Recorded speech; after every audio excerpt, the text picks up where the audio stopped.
ఆ రూతు గ్రంథంలో నుంచే 15వ వచనం, మొదటి అధ్యాయము 15వ వచనము, 16వ వచనము, 17వ వచనము, 18వ వచనం, అందులో ఉన్నటువంటి శ్రేష్టమైన విషయాలను ఈ వారం మనం ధ్యానం చేసుకోబోతున్నాము. ప్రార్థన చేసుకుని వాక్య భాగంలోనికి మనము ప్రవేశిద్దాం. తలలో వంచండి, ప్రార్థన చేసుకుందాం. ప్రేమల తండ్రి, కృపల దేవాంధ్రమునైనా ఇంతవరకునైనా నీ బిడ్డలు మిమ్మల్ని స్తుతించారు. అలాగే ప్రభా, మీ సన్నిధానంలో సాక్ష్యం ఇచ్చి ఉన్నారు కనుక వారి సాక్ష్యాలు మీరు విని ఉన్నారు. వారి స్తుతులను కూడా మీరు అంగీకరించినందుకు స్తోత్రాలు తండ్రి. ఈ సమయం ముందు వాక్య భాగంలోకి వెళ్తుండగా రూతు గ్రంథంలో నుంచి నేను ప్రభా, మీరు మాకు నేను ప్రభు తెలియజేయాలనుకున్నటువంటి పాఠాలను ఈ సమయం ముందు నేను ప్రభు నీ బిడ్డలమైన అందరితోనూ మీరు మాట్లాడండి.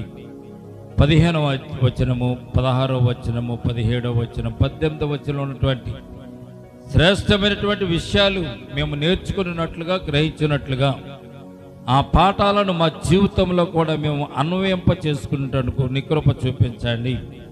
మా జీవితాలు ఎలాగుండాలో తెలియజేసేటటువంటి నేను ప్రభు గ్రంథమే నీ పరిశుద్ధ గ్రంథము తండ్రి. ఇది మాన్యువల్ బుక్ నైనా మేము నేర్చుకోవడానికి, అనుసరించడానికి, బాగుపడడానికి, దీవించబడడానికి మీరు మా కొరకు రాసి ఇచ్చినటువంటి పరిశుద్ధ గ్రంథం.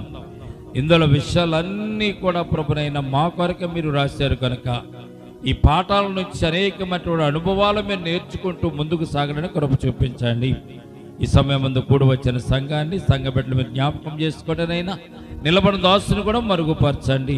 నీ దాసుని ముఖాంతంలోంచి మీరే మాట్లాడండి. నీ దాసుని అరికాలు మొదలుకొని నడినెత్తు వరకు కూడా ప్రభు మీ స్వాధీనంలో ఉంచుకొని మీరే ప్రభా నీ బిడ్డలు మనం అందరితో మాట్లాడమని యేసయ్య ఉన్నతమైన పరిశుద్ధ నామను ప్రార్థించి మిక్కిలి వినయముతో బ్రతిమలాడి వేడుకొనుచున్నాము తండ్రి. ఆమేన్, ఆమేన్. ప్రియదేని బిడ్డలారా, రూతు గ్రంథం అనేటువంటి పేరు దీనికి పెట్టినట్టుగా మనం చూస్తున్నాం. మిగిలినవన్నీ కూడా పుస్తకాలు, అధ్యాయాలు అని రాయబడి ఉంటే రూతు పుస్తకానికి గ్రంథం అని పేరు రాసి ఉంచారు. ఈ రూతు గ్రంథం రాసినది సమూయేలు ఈ రూతు గ్రంథాన్ని రాసినట్లుగా పరిశుద్ధ గ్రంథంలో మనం చూస్తున్నాం. ఈ రూతు గ్రంథాన్ని రాసింది ఎవరంటే సమూయేలు గారు రూతు గ్రంథాన్ని రాశారు. ఈ సమూయేలు ఎవరు? ప్రియమైన బిడ్డలారా, దేవుని యొక్క ప్రవక్త కనుక ఆ ప్రవక్త రాసినటువంటి గ్రంథమే, ఈ సమూయేలు రాసినటువంటి గ్రంథమే రూతు గ్రంథము. రూతు అనేటువంటి పేరుకు ఏమని మన అర్థం తెలియజేసుకున్నామండి? చెలికత్తె రూతు. నయోమికి మధురం అనే పేరు, ఎలిమేలకు దేవుడు రాజు ఉన్నాడనే పేరు, మహలోనుకు రోగము కలిగిన వాడు, కిల్యోను వ్యాధి కలిగిన వాడు. కనుక రూతు అంటే చెలికత్తె అనేటువంటి నామము కలిగినటువంటి పుస్తకం ఇది. ఈ పుస్తకంలో దేవుడు మన కొరకు రాయించిన విషయాలన్నీ కూడా మనం జాగ్రత్తగా మనం జ్ఞాపకం చేసుకోవడానికి మనం ప్రయత్నం చేయాలి. మన జీవితానికి సరిపడేటువంటి లేఖన అంశాలు దేవుడు ఇందులో రాసి ఉంచాడు. 15వ వచనం మనం చదువుదాం ఒకసారి. 15వ వచనం చదవండి ఒకసారి.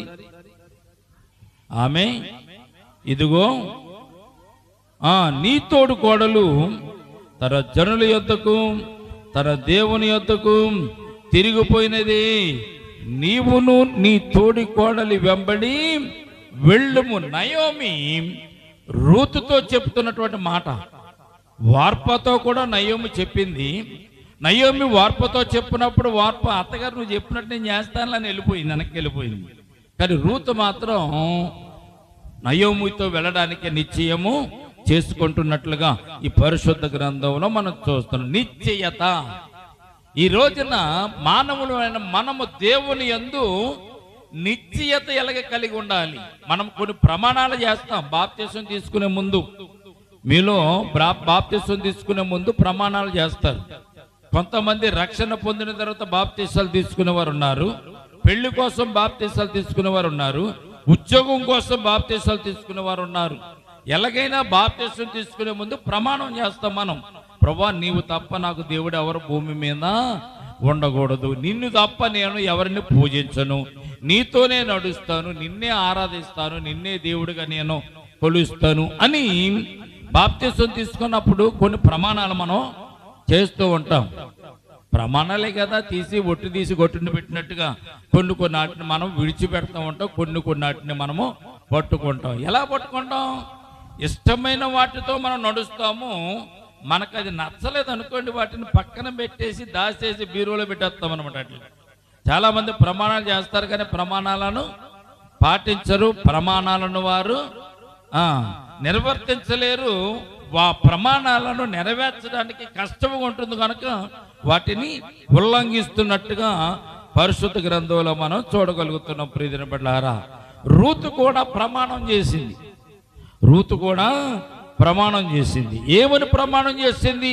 ఆ ప్రమాణంలో ఉన్నటువంటి విలువలు ఏమిటి, ఎలాగ ప్రమాణాలను మనం అర్థం చేసుకోవాలి? 16వ వచనం నుంచి ఆ ప్రమాణాల గురించి మనము జ్ఞాపకం చేసుకుందామండి. చదవండి 16వ వచనం. అందుకు రూతు చెప్తున్న మాట ఏమిటంటే, నా వెంబడి రావద్దనియు నన్ను విడిచిపెట్టమనియు. అత్తగారు నన్ను బ్రతిమాలు కావద్దు అంటుంది రూతు గారు. ఏమంటుంది? నన్ను విడిచిపెట్టవద్దనియు, నా వెంట రావద్దనియు, నన్ను నీవు బ్రతిమాలు కొనవద్దు. ఎందుకంటే నీవు నాకు అత్తగారివి గనుక. అత్తగారివైన తల్లితోనే సమానం. నీవు అత్తగారివైన తల్లితో సమానం. దేవుడు నన్ను ఎందుకు జతపరిచాడో తెలియదు కానీ, నీ ఇంటికి కోడలిగా నన్ను ఎందుకు రప్పించాడో నాకు తెలియదు కానీ, ఇది దేవుని యొక్క ప్రణాళికలో ఒక భాగమేమో. నీవు బెత్లెహేమీరాలువు, నేను మోయాబీరాలును. నీ దేశానికి నా దేశానికి అసలు పడదు. మీరేమో నీతిమంతుల జాతకముల జీవితంలో ఉన్నారు, మేమేమో శాపగ్రస్తమైనటువంటి జీవితంలో ఉన్నాము. అయినా కానీ దేవుడు నీ ఇంటికి నన్ను కోడలిగా పంపించాడు కదా. ఇది ఎందుకు జరిగిందో నాకైతే తెలియదు కానీ, అత్తగారు నువ్వు నీతో రావద్దని, నీ వెంబడి రావద్దని నన్ను అనవద్దు, కోరుకోవద్దు అని రూతు తన జీవితంలో ఉన్నటువంటి నిశ్చయతను అత్తగారికి తెలియజెప్తున్నట్టుగా పరిశుద్ధ గ్రంథంలో మనం చదువుతాం. చదవండి ముందుగా. నీవు వెళ్ళు చోటకే నేను వస్తాను, నీవు నివసించు చోటనే నేను నివసిస్తాను, నీ జనమే నా జనము, నీ దేవుడే నా దేవుడు. దేవునికి స్తోత్రం కలుగునగాక. ఈమె పలుకుతున్న మాటలు మనకు ఏం అర్థం చేస్తున్నాయి, ఏం గుర్తు చేస్తున్నాయి? ఈమెలాగానే ఒక ఆయన దేవునితో ఒప్పందం చేసుకుని, దేవునితో ప్రమాణం చేసుకుని, దేవునితో నిశ్చయం చేసుకుని ఈవిడికి వెళ్ళే ఒక ఆయన అంతకు ముందు దేవునితో నడిచి వచ్చినటువంటి వ్యక్తి ఒక ఆయన ఉన్నారు. ఎవరున్నారు దేవునితో వచ్చింది? అబ్రాహాము గారినండి. అబ్రాహాము గారు దేవుడు పిలిస్తే రాలేదా? అబ్రాహాము గారిని దేవుడు పిలిస్తే వచ్చాడు. కానీ నయోమి పిలవకుండానే రూతు చూడండి ఈవిడితో రావడానికి నిశ్చయం చేసుకుంటున్నట్టుగా పరిశుద్ధ గ్రంథంలో మనం చూస్తున్నాం. నయోమితో రావడానికి ఇష్టపడ్డది రూతు. దేవుడు అబ్రాహామును పిలిచాడు. ఏమని పిలిచాడు? దేవుడు పిలిచినప్పుడు ఎక్కడికి వెళ్ళాలో అబ్రాహాముకి తెలియదు, ఎక్కడ నివసించాలో అబ్రాహాముకు తెలియదు, ఎటు వెళ్ళాలో అబ్రాహాముకు తెలియదు, ఏం జరుగుతుందో అబ్రాహాము తెలియదు. చూడండి ప్రియమైన బిడ్డలారా, అబ్రాహాము దేవుడు పిలిచినప్పుడు ఎటు వెళ్ళాలో తెలియకపోయినా, ఎక్కడ నివసించాలో తెలియకపోయినా, ఏం చేయాలో తెలియకపోయినా అబ్రాహాము గారు దేవుడితో వెళ్ళి నడిచినట్టుగా పరిశుద్ధ గ్రంథంలో మనం నేను చూపించే దేశానికి వెళ్ళు అన్నాడు. అంతే దేవుడు. అబ్రాహాము వెంటనే లేచాడు. ఒక విషయాన్ని మీరు జ్ఞాపకం చేసుకుందాం. ఇక్కడ నయోమి వెళుతున్నటువంటి ప్రాంతం ఎక్కడికి వెళ్తుంది? మోయాబు దేశంలో నుంచి బెత్లెహేమునకు నయోమి ప్రయాణం చేస్తున్నప్పుడు, నయోమి చేస్తున్నటువంటి ప్రయాణంలో బెత్లెహేములో నయోమికి ఏముందో రూతుకి తెలియదు. రూతుకి తెలుసా? నయోమికి ఏముందో రూతుకి తెలిసి ఏమన్నా ఇల్లు ఉందో, వాకులు ఉందో, అక్కడ ఎలా జీవించాలి, అక్కడ పంటలు ఏంటి, అక్కడ ఆహారం ఏంటి, అక్కడ ఎవరిని పూజించాలి, అక్కడ ఎవరిని కనపరచాలి రూతుకు తెలిసేమన్నా తెలియదు. నయోమి యొక్క ఇంటిలో, నయోమి యొక్క జీవించిన జీవితంలో, కుటుంబంలో ఇల్లుందో, వాకులుందో తెలియని పరిస్థితిలో రూతు నయోమితో వెళ్ళడానికి కంకణం కట్టుకుంది. దేవునికి స్తోత్రం కలుగునగాక. అది కంకణం కట్టుకుని ప్రమాణం చేయడం అని అనమాట. ఇది రూతు ప్రమాణం చేస్తుంది. ఏమని అంటుంది తెలుసా? నువ్వు వెళ్ళు చోటకే నేను వస్తాను. నీవు నీ జనులే నా జనులు, నీ ఉండు చోటే నేను ఉంటాను. నీ జనమే నా జనము. నాలుగోది, నీ దేవుడే నా దేవుడు. దేవునికి స్తోత్రం కలుగునగాక. ఇక్కడ రూతు యొక్క నిర్ణయము, అబ్రహాం గారి యొక్క నిర్ణయము ఒకే రకంగా కనబడుతుంది నాకు. అబ్రహాం గారు కూడా ఏం చేయాలో తెలియదు, ఎక్కడికి వెళ్ళాలో తెలియదు, ఎక్కడ నివసించాలో తెలియదు, ఏం తినాలో తెలియదు అబ్రహాం గారికి. ఇక్కడ తల్లిదండ్రులు ఉన్నారు, ఇక్కడ ఉన్న ఊరుంది, పుట్టిన ఊరుంది, పెంచిన ఊరుంది, పెరిగిన చుట్టాలు ఉన్నారు, స్నేహితులు ఉన్నారు, బంధువులు ఉన్నారు. ఆడుకోవడానికి రమ్మంటే బలం మంది వచ్చేస్తారు ఇక్కడ అబ్రహాం గారికి. మరి దేవుడు చూపించే దేశంలో అబ్రహాం గారికి ఎవరున్నారు? అందరూ కొత్తవారే, అందరూ కొత్త మనుషులే. మీకు అర్థం కావాలంటే మిమ్మల్ని తీసుకెళ్ళి పాకిస్తాన్లో పడేయాలి. మిమ్మల్ని తీసుకెళ్ళి పాకిస్తాన్లో పడైతే, పాకిస్తాన్లో అలాగనదు, మీ భాష కాదు అక్కడ. మీ భాష అక్కడ ఉండదు, మీ పరిస్థితులు అక్కడ ఉండదు, మీ తిండి అక్కడ ఉండదు. వాళ్ళు రొట్టెలు తింటారు, మీరు ఊరన్నం తింటారు. అక్కడ మాట్లాడతానికి దారి ఉండదు, కూర్చోటో దారి ఉండదు, ఎక్కడ నిలబడాలో, ఎక్కడ ఉండాలో, ఏం చేయాలో తెలియని పరిస్థితి. మన జంగారెడ్డి వదిలిపెట్టి ఏదైనా పొరుగు దేశాన్ని మిమ్మల్ని పంపించామనుకోండి, ఒక దుబాయ్ పంపించామనుకోండి, పెట్రోల్ బావులు, ఇంజిన్ అవన్నీ అక్కడ ఉంటాయి కదా, బాగుంటుంది, దేశం బాగుంటుంది, అందంగా ఉంటుంది అని అక్కడ పంపించేసామనుకోండి, అక్కడ తింటాకి మీకు ఏమి కూడా అక్కడ ఊరన్నం దొరకదు, పప్పుసారు దొరకదు, వంకాయ కూర దొరకదు, కోడిని అక్కడ పోయినవరం. చాలా విషయాలు ఉంటాయి. తెలియని ప్రదేశానికి మనం వెళ్ళాలంటే మనకి ఎంత బాధగా ఉంటుందో ఇక్కడ మనం ఉండి ఆలోచించడానికి మనకు అవకాశము ఉండదు. ప్రియదేవులో ఒకసారి వెళ్తే అర్థమవుతుంది. ఇక్కడున్న పరిస్థితులు అక్కడ ఉండవు, అక్కడున్న పరిస్థితులు ఇక్కడ కూడా ఉండవు. మరి రూతు ఎలాగ నిశ్చయం చేసుకుంది, ఎలా ప్రమాణం చేసుకుంది? రూతు ప్రమాణంలో, రూతు నిశ్చయతలో చాలా విషయాలు ఉన్నాయి ప్రియదేవుని పట్లారా. చూడండి, ఇక్కడ కూడా రూతు నిర్ణయము అబ్రహాం నిర్ణయంలో మనకు కనబడుతుంది. ఉన్న ఊరు విడిచిపెట్టాలి, పుట్టిన ఊరు విడిచిపెట్టాలి, తల్లిదండ్రులు విడిచిపెట్టాలి, బంధువులు విడిచిపెట్టాలి, తను తిరిగినటువంటి ప్రాంతం అంతా కూడా విడిచిపెట్టి నయోమితో రూతు వెళ్ళడానికి సిద్ధపడింది ప్రియదేవుని పట్లారా. ఈ రోజున చాలా మంది ప్రమాణాలు చేస్తూ ఉంటారు. ప్రమాణాలు చేస్తారమ్మా? మనం కూడా చాలా మంది ప్రమాణాలు చేస్తూ ఉంటాం. చాలా మంది వాగ్దానాలు, ప్రమాణం వాగ్దానం. ఎలక్షన్లు వచ్చినాయి అంటే రాజకీయ నాయకులు ఎన్నో వాగ్దానాలు చేస్తూ ఉంటారు. ఏమిస్తారంటారమ్మా? మీకు ఏమి ఇష్టం? గ్యాస్ పోయి ఇష్టం, ఇంకా ఏమి ఇష్టం? లోన్లు ఇష్టం, ఫ్రిడ్జ్లు ఇష్టం, ఇంకేమి ఇష్టం? మీకు పింఛన్ అంటే చాలా బాగా ఇష్టం. ఎవడైనా 3,000 ఇచ్చినప్పుడు 4,000 ఇస్తారంటే ఆడికి ఓటేసేస్తాం. 4,000 ఇచ్చేటప్పుడు 5,000 ఇస్తారంటే ఆడికే ఓటేసేస్తాం. 5,000 కాదు నీకు 6,000 ఇస్తారంటే ఆడికే ఓటేసేస్తాం. ఎందుకంటే ఆడు పింఛన్ ఇస్తానన్నాడు, మేము వాడికి వేసాం అంతే. గ్యాస్ పోయి ఒకటి ఇస్తానన్నాడు, ఊరికి నెల ఇంటికి డబ్బులు పంపుతానన్నాడు. ఇంకా వాడికి కావాల్సింది మనకు కావాల్సింది అదే కాబట్టి ఆడు వాగ్దానాలు చేస్తాడు. అయిపోయింది, ఓట్ల ఎలక్షన్ అయిపోయింది, నెగ్గేసిన తర్వాత కుర్చీ ఎక్కేసాడు, సీఎం అయిపోయాడు, ప్రమాణ స్వీకారం కూడా చేసేసాడు. అప్పుడు ఏం చేస్తాడు? మీరు ఏమనుకుంటారు? ప్రమాణ స్వీకారం చేసేసాడు కదా, ఈ నెల నుంచి చేసేస్తాడు కదా అనుకుంటారు మీరు. ఆ నెల నుంచి చేసేసాడా? మీకు వేయలే, సంవత్సరం దాకా వేయలేదు. తర్వాత మొదలు పెట్టాడు కొంతమందికి, తర్వాత కొంతమంది మొదలుపెట్టాడు. ఆఖరికి 5 సంవత్సరాలు పూర్తయ్యే లోపు వాడు వాటిని నెరవేర్చడానికి ప్రయత్నం చేస్తాడు. కారణం ఏంటంటే 6వ సంవత్సరంలో ఓట్ల ఎలక్షన్ వస్తాయి కనుక, ఓట్ల ఎలక్షన్లో మరి మీరు ఓట్లు వేయరు కనుక మరలా వాడు ప్రమాణం చేస్తాడు, మరలా వాగ్దానం చేస్తాడు.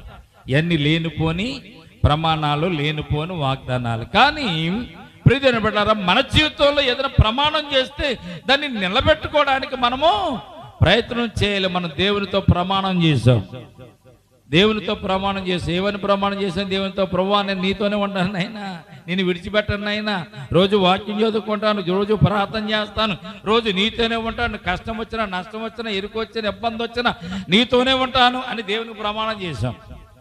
పెళ్లిళ్ళు కూడా ప్రమాణాలు చేస్తారండి.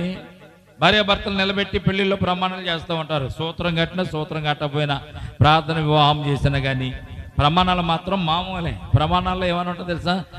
జీవితకాలం అంతా నేను పోషిస్తాను, సాగు బ్రతుకుల్లో నేను నీకు తోడుగా ఉంటాను, ఎల్లప్పుడూ నీతోనే ఉంటాను, నిన్ను విడిచి వెళ్ళను అని ప్రమాణాలు చేస్తారు పెళ్ళిళ్ళు. భార్యకు భర్త, భర్తకు భార్య ప్రమాణాలు చేస్తారు. ప్రమాణాలు నిలబెట్టుకున్నారంటే వాళ్ళు చేటి 100కి కొంతమంది, 100కి 10 మంది నిలబెట్టుకున్నారు. మిగిలిన 90 మంది ఆ ప్రమాణాలని గాలిలో వదిలేసి వీరు తిరుగుతున్నారు. ప్రియదేవుని బిడ్డలారా, ప్రమాణం అనేది నువ్వు చేసిన తర్వాత చచ్చేంత వరకు కూడా నీ ప్రాణము పోయినా కానీ ప్రమాణాన్ని నీవు మర్చిపోకూడదు, విడిచిపెట్టకూడదు. అలాగే విడిచిపెట్టకుండా ఉన్నది ఎవరో తెలుసా? దేవుడు ఒక్కడే. అటువంటి ప్రమాణాన్ని నిలబెట్టుకుని వాడు దేవుడు ఒక్కడిగా మనం చూస్తున్నాం. ప్రియమైన దేవునికి స్తోత్రం కలుగునుగాక. యేసుక్రీస్తు ప్రభు ఒక్కడ ప్రమాణాన్ని నిలబెట్టుకున్నాడు. ఆయన తండ్రి అన్నాడు, భూమి మీదకి వెళ్తావని అయినా అంటే నేను వెళ్తాను తండ్రి అన్నాడు. మరి నువ్వు చనిపోవాలి కదా, అక్కడికి వెళ్ళంటే చనిపోతాను. నువ్వు సిలువ మరణం పొందాలి కదా అంటే సిలువ మరణం పొందుతానైనా అన్నాడు. ఆయన చనిపోయి సిలువ మరణం పొంది రక్తము కార్చి పాపులమైన నిన్ను నన్ను కూడా ఆయన ఎంతగా బాధపడి శ్రమపడి కొరడాలతో కొడుతుంటే మెడ మీద కత్తి పెట్టినప్పుడు కూడా, చేతులలో కాళ్ళలో మేకులు కొడుతున్నప్పుడు కూడా, ఆయన శిరమ మీద ముండ్ల కిరీటం పెడుతున్నప్పుడు కూడా, రక్తము కారుతున్నప్పుడు కూడా, చచ్చిపోయడం లేదో చూడడానికి బల్లెపు పోటు పొడిచినప్పుడు రక్తము నీరు కూడా కారినప్పుడు కూడా, ఎండలో మలమలమాడే ఎండలో పిడుగుద్దులు గుద్ది ఆయనను సిలువ మరణం ఎక్కిస్తున్నప్పుడు కూడా ఏమని సంతోషించాడు తెలిసింది యేసుప్రభు వారు. ఆయన సంతోషించాడంట. ఎలాగ సంతోషించాడు? ఆయన రాబోయేటటువంటి మహిమను బట్టి, రాబోయే కృపను బట్టి, ఆయన మరణము ద్వారా ఎంతమంది రక్షణ పొందుతున్నారో ఆయన గుర్తించి చూసి ఆ మరణమును ఆయన సంతోషముతో అంగీకరించారంట. దేవునికి స్తోత్రం కలుగునుగాక. ప్రమాణం చేస్తే ప్రమాణానికి నువ్వు నిలబడాలి, కొట్టబడాలి. ఆ ప్రమాణములు ఏముందో ముందు నువ్వు తెలుసుకునే ప్రమాణం చేసుకోవాలి. ప్రియతండ్రులారా, రూతమ్మ ప్రమాణం చేసింది. రూతు ఏమని ప్రమాణం చేసింది? నేను నీతోనే ఉంటాను, నీలోనే ఉంటాను, నీతోనే నడుస్తాను, నీతోనే బ్రతుకుతాను. ఆఖరికి నిన్ను నన్ను ఎడబాసేది ఏమని చెప్పిందండి? నిన్ను నన్ను ఎడబాసేది ఏంటంటే మరణము తప్ప నిన్ను నన్ను ఏది కూడా ప్రత్యేకించడానికి వీలు లేదు అని రూతు తన నిశ్చయతని ఇక్కడ తెలియజేస్తున్నట్టుగా మనం చూస్తున్నాం. చూడండి 16వ వచనము లాస్ట్ వచనం చూడండి. నీ జనమే నా జనము, నీ దేవుడే నా దేవుడు, నీవు మృతి పొందు చోటును నేను మృతి పొందుతాను, అక్కడనే నేను పాతి పెట్టబడతానని. అబ్బా, ఇవన్నీ ప్రమాణం చేసే ముందు రూతు ఒకటి జ్ఞాపకం చేసుకోవాలి. ఏం జ్ఞాపకం చేసుకోవాలి? నేను నీతో పాటు వెళ్తున్నానంటే అత్తగారితో పాటు వస్తుంది, నయముతో పాటు రూతు వస్తుంది. కనుక రూతు చేయవలసినటువంటి కార్యాలు ఏంటి? అత్తగారు పనిలోకి వెళ్ళేది కాదు ముసలది, అత్తగారు ఏమీ సంపాదించేది కాదు ముసలది, అత్తగారు ఏమీ కూడబెట్టలేదు ముసలది. కనుక నేను నయోమి అంటే మా అత్తగారితో నేను వెళ్తున్నప్పుడు నేనేం చేయాలి? అత్తగారిని ఆమె పనిచేసి పోషించాలి. దేవునికి స్తోత్రం కలుగునుగాక. ఆమె అత్తగారిని పోషించాలి. రెండవది తన్ను తాను పోషించుకోవాలి. అత్తగారిని పోషించి తన్ను పోషించుకోవాలంటే ఈమెం చేయాలి? ఏం చేయాలమ్మ రూతు? కష్టపడాలి, పని చేసుకోవాలి, కష్టపడాలి, కూలి పనికి వెళ్ళాలి, కష్టపడాలి. ఆ రోజుల్లో ఉద్యోగాలేం లేవు, వ్యాపారాలేం లేవు. ఆ రోజుల్లో ఈ రోజుల్లాగా మిల్లులు, చంద్ర బ్రదర్స్, బొమ్మన బ్రదర్స్ ఇటువంటి సంస్థలు లేవు. ఇప్పుడు ఆడపిల్లలకి ఉద్యోగాలు వాళ్ళే ఎక్కువ ఇస్తున్నారండి. ఏసీలో కూర్చోబెట్టి ఉద్యోగాలు ఇస్తున్నారు వాళ్ళు. మా బజార్లు ఉన్నాయి, ఇప్పుడు రిలయన్స్ బజార్లు వచ్చినాయి, తర్వాత చాలా బజార్లు, చాలా సూపర్ మార్కెట్ వచ్చినాయి, అందులో కూడా ఉద్యోగాలు ఇస్తున్నారు ఈ రోజుల్లో. ఆ రోజుల్లో ఇవేమి కూడా లేవు. వాళ్ళు పని చేయాలంటే ఎక్కడికి వెళ్ళాలండి? పొలంలోకి వెళ్ళాలి. ఇల్లు దాటి ఎండలో వాళ్ళు పని చేసి కష్టపడి తీసుకొచ్చి వారు సంపాదించుకోవాలి. యావల కోత సమయంలో వారు బెత్లెహేమునకు చేరుకున్నట్టుగా పరిశుద్ధ గ్రంథంలో మనం చూడగలుగుతున్న. దేవునికి స్తోత్రం కలుగునుగాక. ప్రియమైన బిడ్డలారా, యావల కోత ఆరంభంలో బెత్లెహేమునకు బయలుదేరి వస్తున్నారు. బెత్లెహేము బయలుదేరి వస్తున్నప్పుడు రూతు ఆలోచించవలసిన విషయం ఏంటంటే, నా అత్తగారు నేనే పోషించాలి, నన్ను నేనే పోషించుకోవాలి. మొదటి విషయం. రెండవ విషయం, రూతు యవ్వనస్తురాలు. యవ్వనంగానే ఉండగానే 10 సంవత్సరాలు, పెళ్ళైన 10 సంవత్సరాల్లో భర్త చనిపోయాడండి. పెళ్ళైన 10 సంవత్సరాల్లో భర్త చనిపోయాడు, పిల్లలు లేరు. యవ్వనస్తురాలు ఎంత జాగ్రత్తగా ఉంటే, అత్తగారితో ఉంటే, ఒంటరి ఇద్దరు ఆడవాళ్ళు కలిసి ఒక ఇంట్లో ఉంటుంటే చూస్తున్న వారు ఊరుకుంటారా? ఇరుగు పొరుగు వారు ఊరుకుంటారా? ఊరుకుంటారా? ఊరుకోరు. తన జీవితాన్ని కాపాడుకోవాలి, తన బ్రతుకుని కాపాడుకోవాలి, తనకున్నటువంటి యవ్వనాన్ని కాపాడుకోవాలి, తనకున్నటువంటి జీవితంలో మచ్చ లేకుండా బ్రతకాలి. ఎక్కడ? బెత్లెహేములో. అదే మోయాబు దేశంలో అయితే రూతుకి ఎవరున్నారు? తల్లిదండ్రులు ఉన్నారు, అక్క చెల్లెళ్ళు ఉన్నారు, అన్నదమ్ములు ఉన్నారు, అలాగే ఆయనకు స్నేహితులు, బంధువులు అక్కడే అక్కడే పెరిగి అక్కడే పుట్టింది కనుక అక్కడ అనేక మంది బంధువులు, చుట్టాలు ఉన్నారు. ఏదైనా కష్టం వస్తే వెంటనే వచ్చి రూతును ఆదుకునే వాళ్ళు ఉన్నారు. ఇక్కడ ఎవరున్నారు రూతును ఆదుకోవడానికి? బెత్లెహేములు ఎవరు కూడా లేరు. ఒంటరిగా అత్తగారితో పాటు వస్తుంది. తన యవ్వనాన్ని కాపాడుకోవాలి, అత్తగారిని పోషించాలి, అత్తగారి కొరకు కష్టపడాలి. ప్రియదేవుని బిడ్డలారా, ఇవన్నీ కూడా ఎంత కష్టమైనటువంటి పనులు మనం జ్ఞాపకం చేసుకుంటే మనకు చాలా ఆశ్చర్యం వేస్తుంది. ప్రియదేవుని బిడ్డలారా, పోనీలే అత్తగారికి ఉన్నటువంటి చుట్టాలు అక్కడ ఎవరు ఉన్నారా, బంధువులు ఎవరైనా ఉన్నారా, అత్తగారికి ఏమైనా ఆస్తి ఉందా, అత్తగారికి ఏమైనా లక్షలు బ్యాంకులో ఉన్నాయా అంటే అది కూడా అత్తగారికి ఏమీ లేదు. నయోమి బెత్లెహేముల నుంచి మోయాబు దేశానికి ఎందుకు వెళ్ళింది? బెత్లెహేములో కరువు ఉంది కనుకనే ఆ కరువులో నుంచి వారిని బతికించుకోవడానికి, వారు బాగుపడడానికి మోయాబు దేశానికి వారు వెళ్ళారు కదా. మధ్య బెత్లెహేములోని వారికి డబ్బు ఉంటే, సంపద ఉంటే కొనుక్కుని వారు అక్కడ బతికేవారు కదా.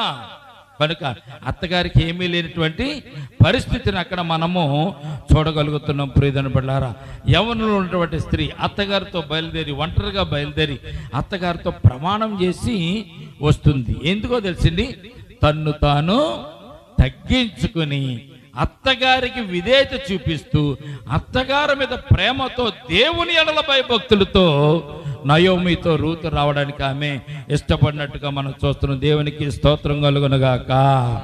తనను తాను తగ్గించుకుంది. తన దేవతల కంటే అత్తగారి దేవుడు గొప్పవాడని నిర్ణయం చేసుకుందండి. ఏమంది? నీ దేవుడే నా దేవుడు.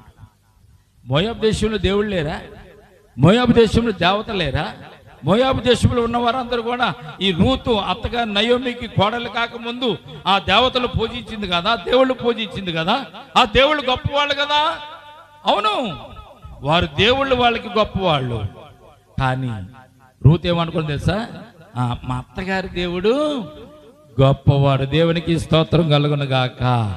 ఆయన నిత్య జీవము కలిగిన వాడు, ఆయన సత్యవంతుడు, ఆయన న్యాయవంతుడు, ఆయన యందు విశ్వాసం వచ్చిన వారిని, నమ్మిక వచ్చిన వారిని కాపాడగలిగినటువంటి దేవుడు. నయోమి యొక్క దేవుడని రూతు గమనించి తన దేవుడు, నీ దేవుడే నా దేవుడేని నిశ్చయం చేసుకున్నట్టుగా మనం చూస్తున్నాం. తన దేశము కంటే అత్తగారు నివసించుతున్నటువంటి దేశము గొప్పదని రూతు నిర్ణయం చేసుకుంది. దేవునికి స్తోత్రం కలుగునుగాక. బెత్లెహేం అంటే అర్థం ఏంటో తెలుసండి? ఆహారం ఉన్నటువంటి దేశం. బెత్లెహేం దేశం అంటే రొట్టెల ఇల్లు, దాని పేరే. బెత్లెహేం అంటే ఏంటో తెలుసండి? రొట్టెల ఇల్లు అంటే ఆహారం కలిగినటువంటి ఇల్లు. బెత్లెహేం అంటే శాపగ్రస్తమైనటువంటి దేశము.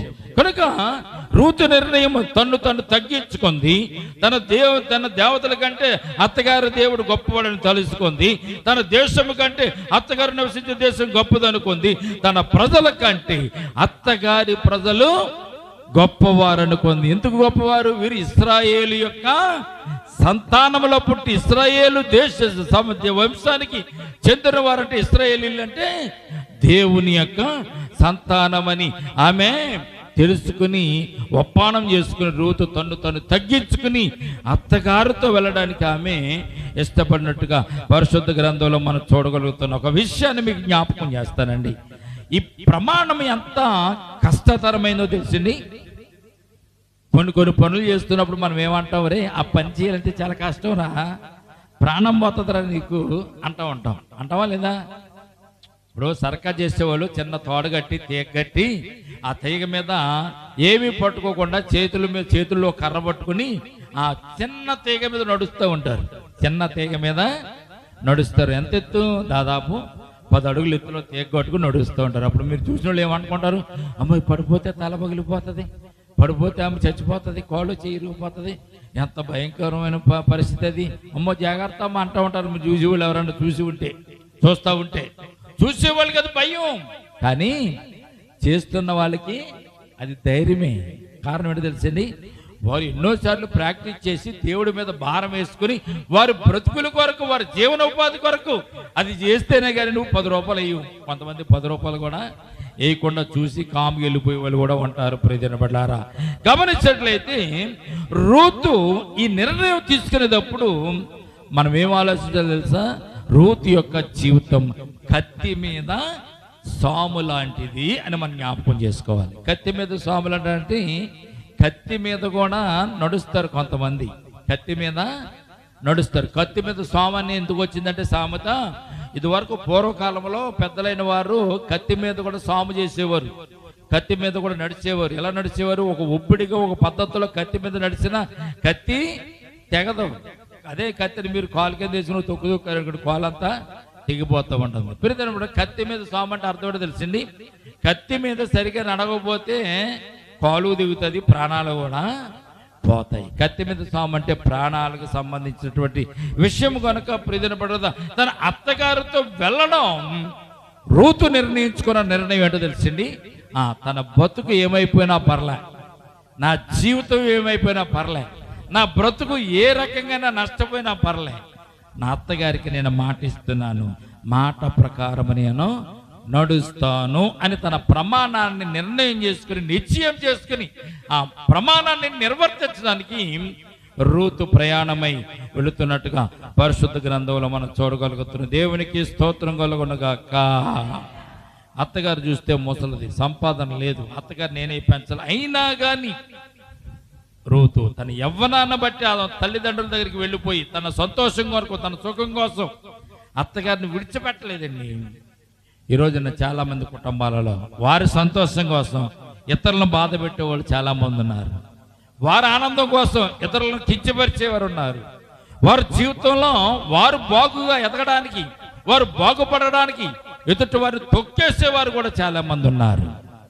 అటువంటి జీవితం కలిగిన వారికి రూతు యొక్క జీవితం చాలా ఆదర్శప్రాయమనే సత్యాన్ని పరిశుద్ధ గ్రంథం తెలియజేస్తుంది. దేవునికి స్తోత్రం కలుగునుగాక. యేసు ప్రభు వారు కూడా నీ కొరకు నా కొరకు లోకానికి వచ్చి ఆయన చెప్పింది, ఆయన రాకముందే అనేక వచనాలు, అనేక ప్రవచనాలు యేసు ప్రభు వారి గురించి వ్రాయబడింది. ఆయన లోకానికి వస్తాడు, శిశువుగా వస్తాడు, మనుషులందరూ పాపాల కొరకు ఆయన చనిపోతాడు, ఆయన రక్షకుడుగా వస్తాడు ఈ లోకానికి అని చెప్పి పరిశుద్ధ గ్రంథాలన్నీ కూడా నొక్కు ఒక్కడించిన తర్వాత ఆయన వరపుత్రుడిగా, వాగ్దాన పుత్రుడిగా, ప్రవచన వరపుత్రుడిగా యేసుక్రీస్తు ప్రభు లోకానికి వచ్చారు. వచ్చిన తర్వాత ఈ ప్రాణభయాన్ని చూసి, శాపాన్ని చూసి, శిలువ మరణం చూసి ఆయన ఏమైనా ఎక్కడన్నా వెనుకకు తగ్గాడంటే ఎక్కడ కూడా వెనుకకు తగ్గలేదండి. నిన్ను నన్ను రక్షించడానికి ఆయన శిలువ మరణం పొందాడు, నిన్ను నన్ను రక్షించడానికి ఆయన శిలువలో రక్తమును కార్చాడు. పిడిగుద్దులు గుద్దుతున్న, శర్వం మీద మొండల కిరీటం పెడుతున్న, 2 చేతులలో కాళ్ళలో చేతులలో మేకులు కొడుతున్న సహించాడు. కారణం ఏంటో తెలుసా? నిన్ను నన్ను నరకము నుంచి తప్పించడానికి. ఈ రోజున నిశ్చయత అనేది ఎలా ఉండాలంటే ఒక్కసారి మనం ప్రమాణం చేస్తే ఆ ప్రమాణానికి మనం బొద్దులమై ఈ లోకంలో జీవించాలి. యేసు ప్రభు తన జీవితాన్ని అలాగా మన కొరకు అర్పించుకున్నారు. రూతు కూడా తన జీవితాన్ని తన అత్తగారైన నయోమికి అర్పించింది. ఆమె జీవితం ఎంత శ్రేష్టంగా ఈ లోకంలో మరి ఈ పరిశుద్ధ గ్రంథంలో జరిగిందో 3వ అధ్యాయం 4వ అధ్యాయం చూస్తే మనకు చాలా ఆశ్చర్యముగా ఉంటుంది. ప్రియమైన బిడ్డలారా, ఈ రూతు గ్రంథం 4 అధ్యాయాలు, 8వ పుస్తకం ఇది. పరిశుద్ధ గ్రంథంలో పాత నిబంధనలో 84 వచనాలు, 30 ఆజ్ఞలు ఇందులో ఉన్నట్టుగా మనం చూస్తున్నాము. 2 వాగ్దానాలు ఈ యొక్క రూతు గ్రంథంలో మనం చూడగలుగుతున్నాము. కనుక ప్రియమైన బిడ్డలారా, రూతు యొక్క జీవితాన్ని మనం ధ్యానం చేసుకుంటూ, జ్ఞాపకం చేసుకుంటూ ప్రమాణం చేసింది. అత్తగారితో పాటు చనిపోయేంత వరకు కూడా ఆమె జీవించింది. మరొక విషయం చూస్తే యేసుక్రీస్తు ప్రభు యొక్క వంశావళిలో రూతు యొక్క కుటుంబము కూడా దేవుడు వ్రాసి ఉన్నట్టుగా మనం చూస్తున్నాం.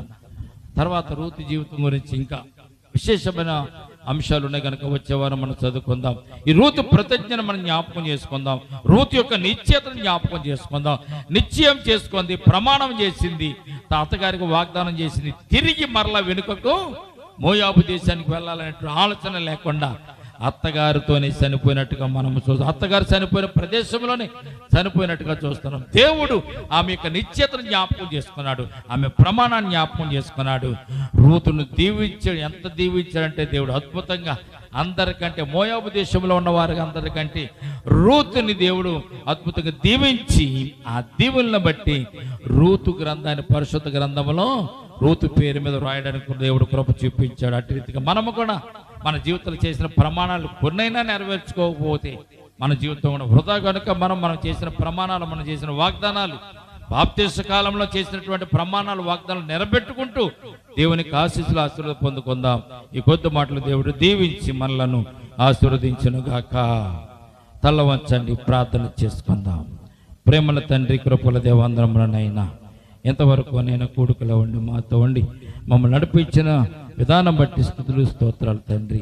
ఈ సమయం ముందునైనా రూతు యొక్క గ్రంథములో, రూతు యొక్క జీవితంలో నయోమి అనేటు తన అత్తగారి ద్వారాగా ఆమె చేసిన ప్రమాణాన్ని బట్టి మీకు స్తోత్రాలు చెల్లించుకుంటున్నాం తండ్రి. నీవు వెళ్ళే చోటుకి నేను వస్తాను, నీవు నివసించే చోటనే నేను నివసిస్తాను, నీ జనులే నా జనులు, నీ దేవుడే నా దేవుడు, నీవు చనిపోయే స్థలంలో నేను చనిపోతాను, నీవు తప్ప, సావు తప్ప మరేది నిన్ను నన్ను ఎడబాయడానికి వీలు లేదని ప్రమాణం చేసి రూతు నయోమితో బెత్లెహేమునకు వెళ్ళిన సంగతిని ప్రభా ఈ సమయం ముందు మేము జ్ఞాపకం చేసుకోగలిగాం. మా జీవితంలో మేము అనేకమైన ప్రమాణాలు చేస్తున్నాం, అనేకమైన వాగ్దానాలు చేస్తున్నాం. ఆ వాగ్దానాన్ని కూడా ప్రభా నీటిలో ముంచి వేస్తున్నాం. మా వాగ్దానాల ప్రభు మేము నెరవేర్చుకోలేకపోతున్నాం తండ్రి. మా జీవితంలో మా వాగ్దానాలు నెరవేర్చుకునేటువంటి స్థితిని మాకు దయచేయండి తండ్రి. మా ప్రమాణాలు నెరవేర్చుకునే స్థితిని మాకు దయచేయండి దేవా. నీతో ఉంటామని మేము ప్రమాణం చేస్తాము, నీవే మా దేవుడని ప్రమాణం చేస్తాము, నీతో నడుస్తాము, చనిపోయేంత వరకు నీలోనే బ్రతుకుతాము, నిన్నే ఆశ్రయిస్తామని మేము ప్రమాణం చేస్తాము. ఆ ప్రమాణాలన్నీ కూడా ప్రభు గాలికి కొట్టుకుపోయినాయి ప్రభు.